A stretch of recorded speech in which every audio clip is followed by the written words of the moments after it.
Hi everyone, Chelsea here. Before we dive into this week's thrilling folklore episode, we wanted to share a quick ad for one of our indie podcast friends. The episode will be starting right after. We hope you enjoy. Are you interested in the unknown, unsolved, unseen? Then join us. I'm Frank. And I'm Sage. Every Monday as we look into the world's most perplexing mysteries. From the Yeti of the Himalayas to the UFO crash in Roswell. To the haunted halls of Eastern State Penitentiary. Or exploring the kidnappings of the Beaumont children. We have something special for everyone. Find Unknown, Unsolved, Unseen podcasts wherever you listen to podcasts. And remember to look for the unknown, the unsolved, and the unseen. From folklore and fairies to monsters and mysteries, it came from the Maritimes. He himself is strange and unusual. My co-host, Evan. Defying gravity. My co-host, Chelsea. Wow. Beautiful. Thank you. Hi, everyone. Welcome to It Came From The Maritimes. We have a bit of a different episode for you today. Similar to Evan's episode about Anna Swan and Angus McCaskill from last year, today's topic is about a real-life Nova Scotian who simply had a larger-than-life reputation. Our topic today is not a person of folklore per se, but it's the famous Canadian folk artist, Maud Lewis. So I am aware that we are stretching the folk. I think it's one of those things, though, where she's so popular and such a big part of what Nova Scotia is. And I mean, like, even similar to Helen Creighton was a collector of folk music and things like that. Like, it's things that make our culture what it is. Absolutely. And I do think it's one of those things that I personally would love to include iconic Nova Scotians in episodes going forward, because I think they're such an important part of our, not just Nova Scotians, but Atlantic Canadians. They're such an important part of our history. It's one of those things that if this topic isn't 100% your thing, don't worry. We will have plenty of spooky topics coming your way in the near future. But we hope you enjoy this dive into the history of an iconic Nova Scotian. I first became familiar with Maud Lewis when I was given a copy of the book Christmas with Maud Lewis as a child. It features many of her winter-themed paintings. Since then, I've visited her painted home many times, which is on display at the Art Gallery of Nova Scotia. Evan, do you remember learning about Maud Lewis growing up? Yeah, I remember in elementary school we did a field trip to the art gallery and they had us learn about a bunch of different artists, and we were very lucky in our childhood too, in that our school was very involved in doing different artistic things. They had an art show every year, especially thanks to our mother, and also our aunt and uncle would come out and present as well. So we had a lot of luck overall learning about art. But I remember Maud Lewis in particular, just the very particular folk art style and that beautiful painted house. Oh, absolutely. Yes, Evan and I, he's made us sound like very cultured children. We hang out with the artists all the time. We did. It was mostly us running around with our kids, playing weird games, pretending to be cats and mice. Yeah, let's specify what the weird games were. Yeah, cat and mouse games, like a tag, basically. Exactly, or like hide and seek, all the good stuff. Yeah, so Maud Lewis, for those who don't know, is a truly iconic Nova Scotian artist who over the years gained worldwide acclaim. She was even the topic of a big Hollywood movie, Maudie, which came out in 2016 with Sally Hawkins in the titular role and Ethan Hawke playing her husband. So those are pretty big deal I know actors. That one's, I've been meaning to watch that and it's on my list. Yeah, it's on my watch list as well.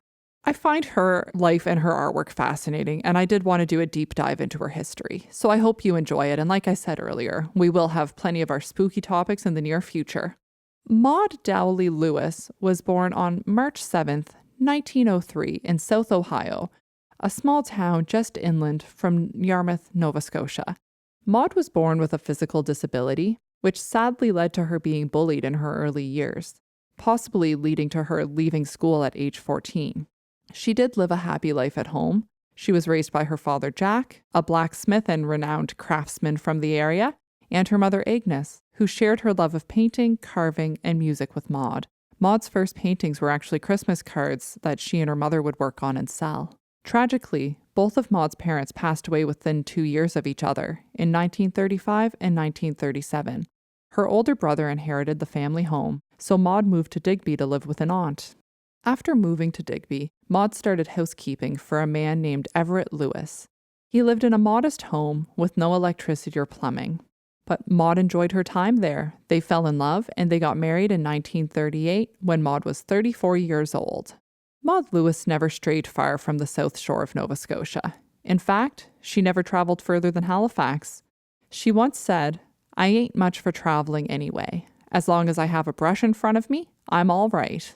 Maud developed severe, painful rheumatoid arthritis in her hands, but it never stopped her from painting.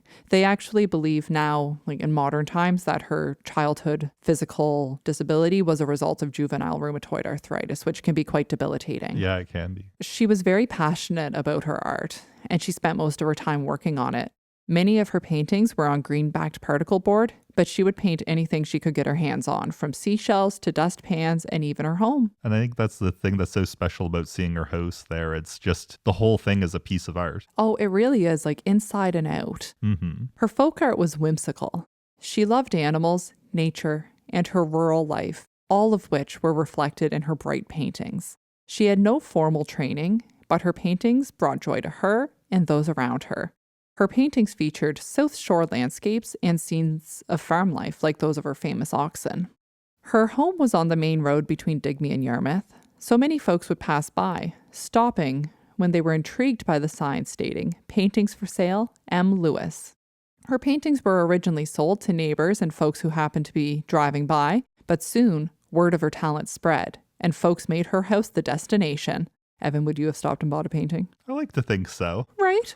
Even though Maud had originally been hired to clean Everett's house, when she became so successful at painting, he took over the household maintenance and chores so that Maud could work on her craft. He also took charge of selling her work. Folks say the reason her paintings have fingerprints on the edges is because the paint didn't have time to dry before her next order would come in. That's great. Right? She just finished one project onto the next. Maud's art gained international attention in the last 5 years of her life, when she was featured in a newspaper article for Star Weekly and a CBC Telescope television program in 1965. Now, I love this next fact. She even had 2 pieces commissioned by past U.S. President Richard Nixon. The president didn't get special treatment, though, just because of his title. Maud Lewis wrote to him requesting payment in full before she would agree to send art to the White House. Honestly, that's fair. He was known as Tricky Dick. Well, that's the thing. She wanted that payment in full and upfront. Maud passed away in 1970 after a severe bout of pneumonia.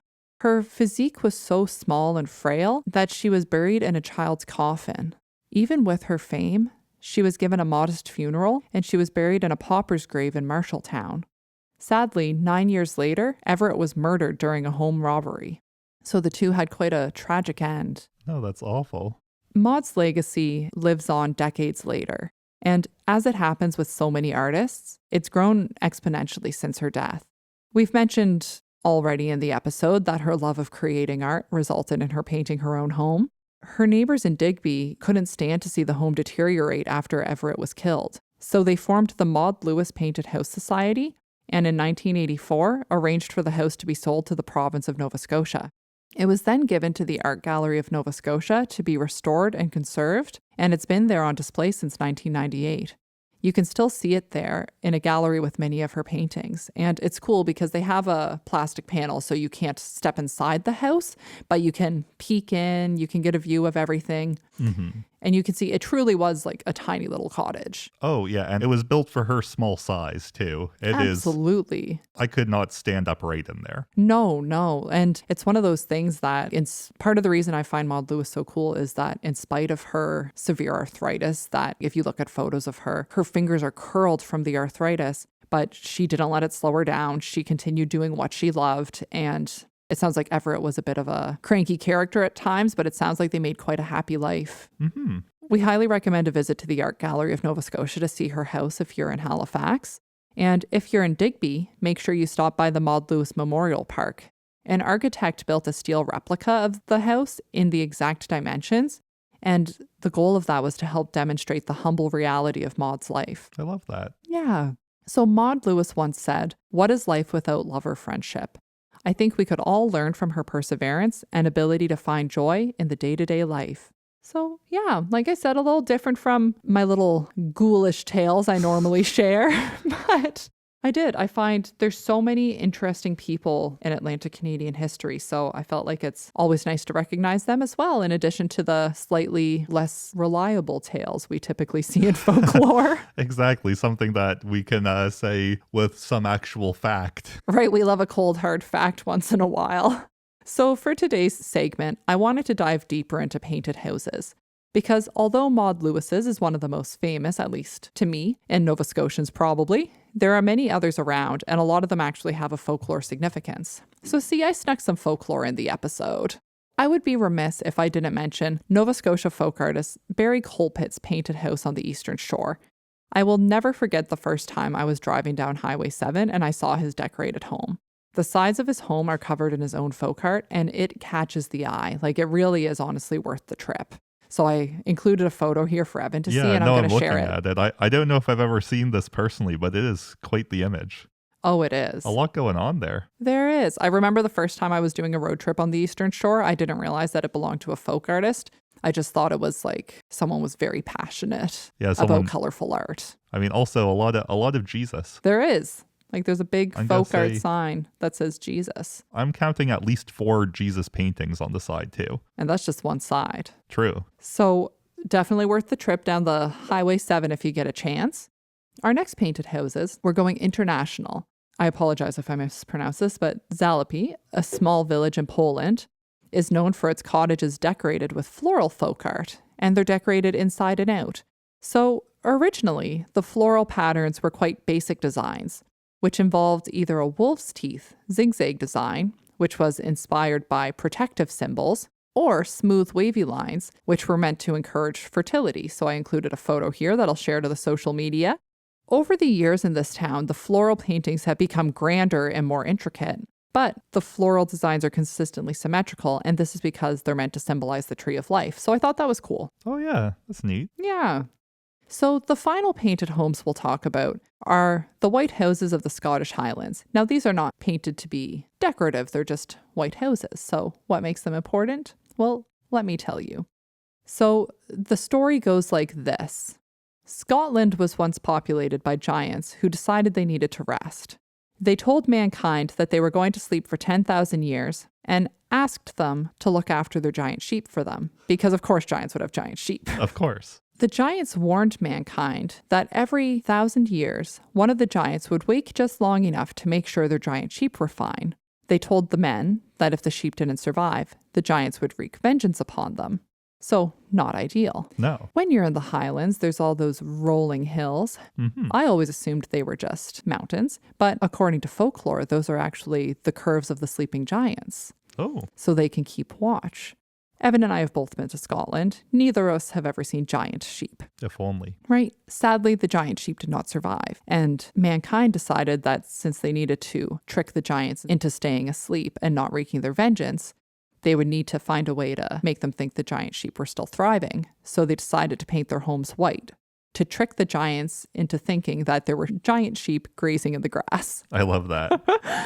And that's it for my painted home folklore. What do you think, Evan? Will the giants be tricked? I like to think so, but I hope the giant sheep come back. I hope they do too.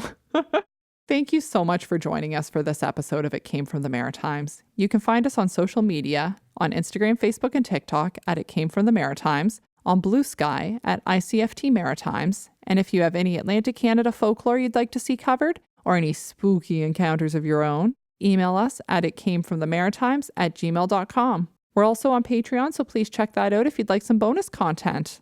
If you enjoy our podcast, please leave us a 5-star review to help other people find us.